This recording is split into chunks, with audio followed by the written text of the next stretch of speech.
আসসালামু আলাইকুম এভরিওয়ান, কেমন আছেন সবাই? আশা করছি আপনারা সবাই ভালোই আছেন। তো আমি আজকে চলে যাচ্ছি ঢাকায় জিতুকে বিদায় দেওয়ার জন্য।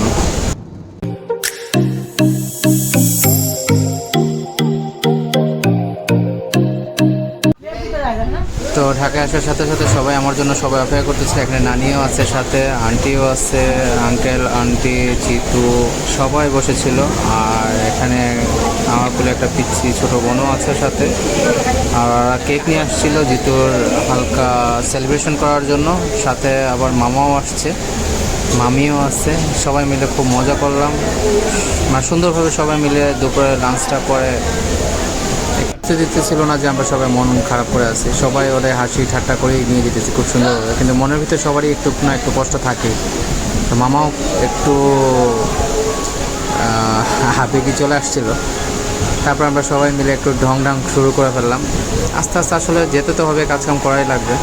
সবাই মিলে এখন ওরা একটু সাহস দিতেছিলাম যে হ্যাঁ কোনো ব্যাপার না, যাও, কয়েকদিন পরে তো চলে আসবা, টেনশনে কিছু নাই। তারপর আমরা এখন রাতের বেলা হয়ে গেল, এখন বের হয়ে যাব এখন এয়ারপোর্টে ওরে ছাড়ার জন্য। তো আর বেশি কিছু না বলি,